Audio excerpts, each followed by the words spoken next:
So, you have a new game for me? Yes, sir, I do. It's called Elden Ring. So, do you just hate the general video game player? I'm not sure where you're going with this. I don't know, these soulsborne games are really difficult for people to get through because, well, they just lose a lot. Sir, when did you care about the player and not just the money? Okay, you're right. Screw the players. How difficult are these bosses gonna be? Absolutely frustrating, sir. Nice. So what's this game gonna be about? The story is just so simple that most people will have to look up whatever is going on after completing the game because it's just so vague. Sounds simple enough. The game takes place in the lands between, where the offspring of Queen Marina, the Eternal, rules. Between what lands? Yeah, you got it. So the player's trying to collect all the pieces of the Elden Ring and become the Elden Lord. Hey, that's the name of the game. It sure is, sir. So you play as Tarnished, someone who was exiled after the Shattering. Okay, wait, hold on. What's the Shattering? Well, it's when the Elden Ring got all shattered. Okay, yeah, so are these details making my brain hurt on purpose? Maybe. So now the player is back after their exile to become the Elden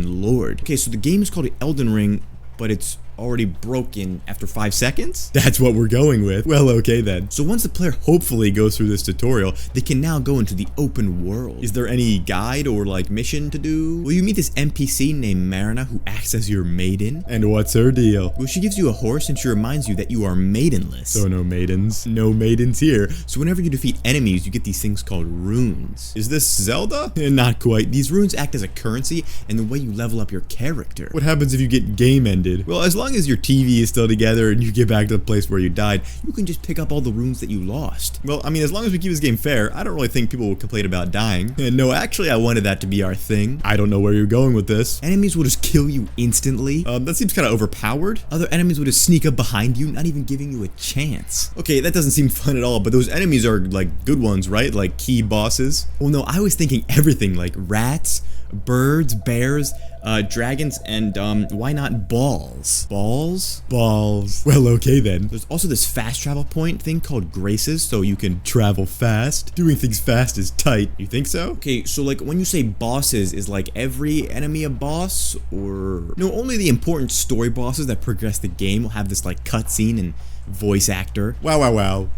Wow. Yeah, and some of these final bosses will be the hardest of any game. If the player is fighting like the bosses a lot, I mean, these bosses are gonna have like cool designs, right? No. Are you insane? Yeah, one of the most unhinged nightmare-fueled bosses that only an insane person could possibly think of. Well, I'm kind of bad at these games, so at least my friends can help me win, right? So this is just a single-player story-driven game, so it won't really be multiplayer. Well, now it does. Okay, and now it has multiplayer, even though the combat was good enough. Wait, how's the combat? Well, you can build more than just like swords. You can have like 2 swords or shields or magic or just your fists. Using your fist is... Don't say that. Why not? It sounds terrible, and I don't want this video to be age restricted. Are we on Facebook right now? Nope, not even close, sir. So how long do you think it's gonna take to complete this game? It should take the player about like 100 tries to beat the first boss. 100 tries in the game doesn't seem too bad. Wait, you said boss? Yeah, so I want this game just to have like a balance of skill, so not just anyone can easily take down like every enemy. I don't think anyone will take down a single enemy. That's what I was going for. So how does it end?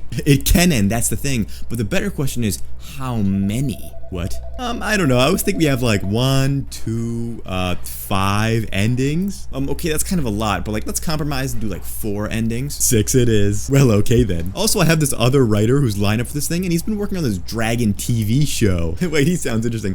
Who is this guy? I got Game of Thrones guy from the other successful thing. Hey, he's from that other successful thing. He sure is, sir. Nice. So what do you think? Well, this game looks like it could be successful, so I think we should just ignore some patch notes and start a second game. Let's maybe not do that right away. Why not? People are gonna love this game. Well, let's throw in some patch notes because those day 1 glitches don't fix themselves. Oh, that's not cool. And then we can add some free updates for this game in the future to get people hyped about it again. No. I guess we can add paid DLC in the future to get people hyped. Nice. What's the DLC gonna be? I don't know. I didn't come in here with that pitch. I mean, game. Oh, that's okay. What do you got? The only thing I have written down here is barely easy, super inconvenience. What the hell does that mean?